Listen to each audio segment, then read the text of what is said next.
Bonjour à tous, nous sommes le vendredi 22 septembre 2023 et j'ai pas eu le temps de le mettre sur Twitter en direct, mais il y avait un superbe opportunité pour moi de trading très court terme à prendre et je vais, alors certes c'est un petit peu tard, mais je vais quand même vous expliquer très rapidement, parce qu'on n'est pas là pour faire de la technique ou du coaching, pourquoi ce trade, bien qu'il fût dans une zone pas forcément idéal ni prisé, moi me paraissait absolument idéal. Voilà, malgré tout.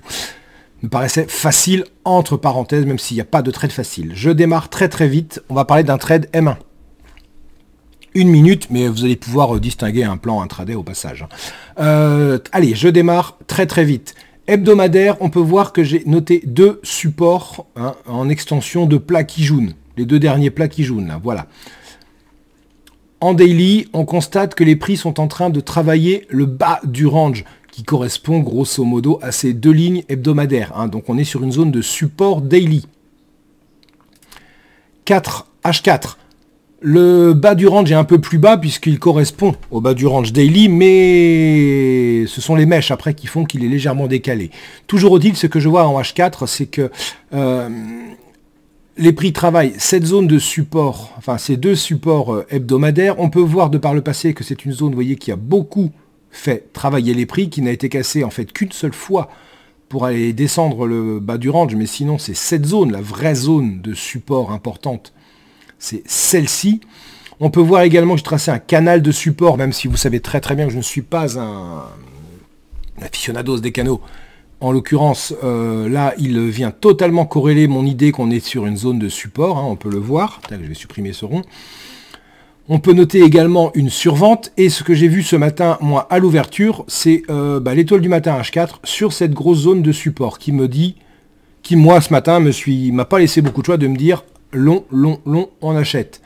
En M1, alors on est bien évidemment en tendance baissière, mais on est, rappelez-vous, sur une zone de support du temps supérieur. Donc la tendance, c'est moins à mettre en cause. Donc on voit que les prix sont venus taper les supports hebdomadaires et j'ai noté ce petit plat Tenkan ici. La Chikou est totalement libre à la hausse et je note une zone cible H1 pour un premier temps entre le plat Kijun et la Kijun en direct.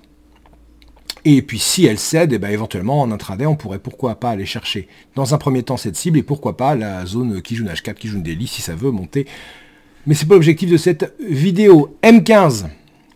M15 impeccable. Alors je vais mettre une petite ligne là parce qu'il était 9h30. Ici, voilà, c'était ici que c'était intéressant.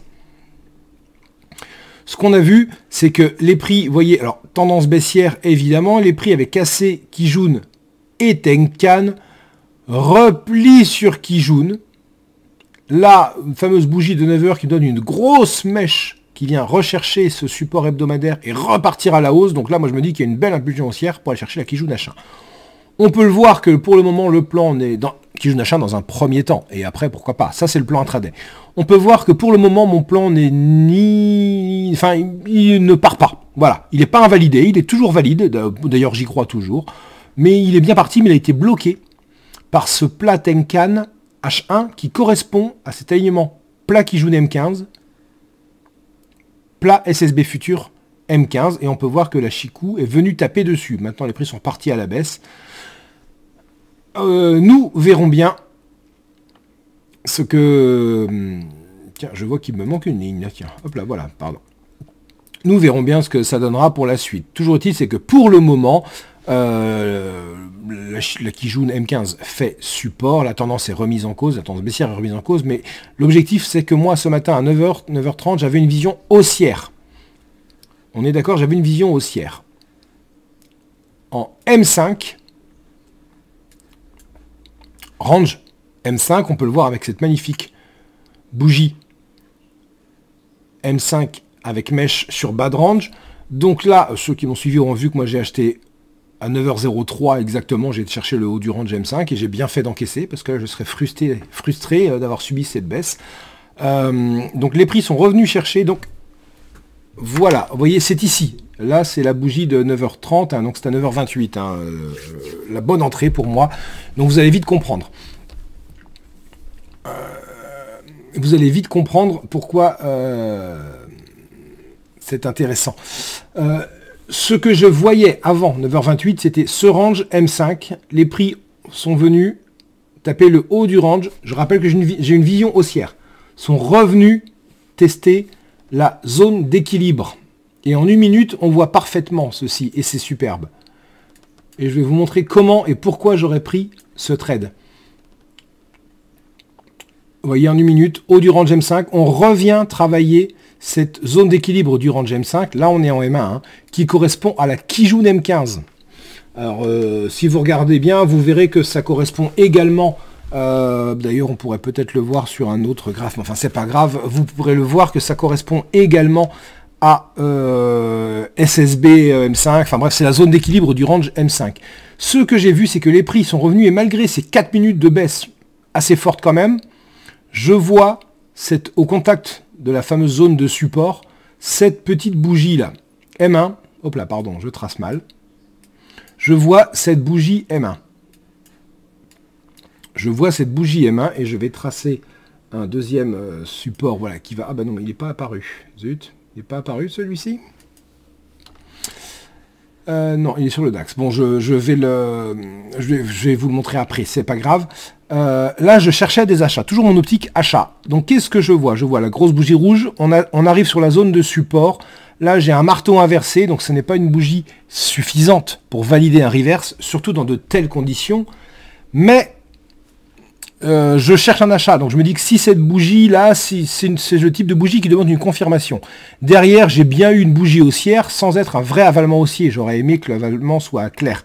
Donc du coup, j'avais dit que j'arrêtais ma journée, donc je n'ai pas pris le trade, mais j'aurais été le doigt sur la souris en me disant, dès qu'on va casser le plus haut, puisque j'ai quand même, vous voyez, cet élan haussier qui semble vouloir reprendre, dès qu'on va casser le haut, je clique, et c'est exactement ce qui se serait passé. Et regardez en M5, mon objectif aurait été, alors que je ne dise pas de bêtises, il aurait été là, puisque c'est que je ne dise pas de bêtises, non, il aurait été là d'ailleurs, pardon, il aurait probablement été là, puisque c'est là que la Kijun serait venue taper sa Chikou. Donc en 1 minute, le plan aurait été en fait, dans un premier temps, dès la cassure du plus haut, alors là j'attends pas la clôture de la bougie, là je digresse un petit peu Patrick, d'aller chercher cette résistance pour Chikou en M5, dans un premier temps TP1, et un TP2 aurait été d'aller chercher le haut du range, et éventuellement un TP3 aurait été d'aller chercher la Kijun H1, mais à être trop gourmand, vous voyez, on serait sorti certainement flat ici, parce qu'on ne peut pas laisser un trade qui a atteint le TP2, on ne peut pas laisser un tel trade repasser en zéro, donc on serait sorti en négatif, enfin en flat, pardon. Donc voilà, ce que je voulais dire, c'est que moi, pile ici, vous voyez, j'aurais acheté, ça c'est une technique à moi, hein. Je vois le chandelier, et dès sa cassure, en temps réel, pas en clôture, mais il faut une vraie confirmation derrière, hein. J'aurais acheté, et vous voyez, bah, on aurait fait quand même... Là, c'est du très court terme, donc on va chercher le plus proche, hein.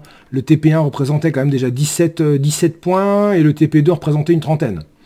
Donc, vous voyez, il y avait quand même de quoi faire pas mal de choses intéressantes en surveillant cette petite cassure-là. Et là, comme vous pouvez le voir, on est dans une situation un petit peu similaire. Vous voyez, je décale, c'est le bougie, sauf que là, elle casse à la baisse. Et comme je suis plutôt acheteur, eh ben, je fais rien et j'invalide. Mais je voulais vous montrer parce que ce plan ici à 9h27, 9h28, et donc sur la bougie de 9h30, à l'impulsion là, en cassure de ce niveau-là, j'aurais acheté direct pour aller chercher 15 points, aller chercher, vous voyez, la résistance M5. C'est exactement comme ça que personnellement j'aurais pris le trade et dans une vision longue, avec un objectif très court. Et comme vous pouvez le voir, même pour un trade en 1 minute, eh ben je serais parti quand même d'un support hebdomadaire. Voilà, j'ai été beaucoup plus long que prévu, j'espère que ça vous aura été utile d'identifier ceci. Bonne journée.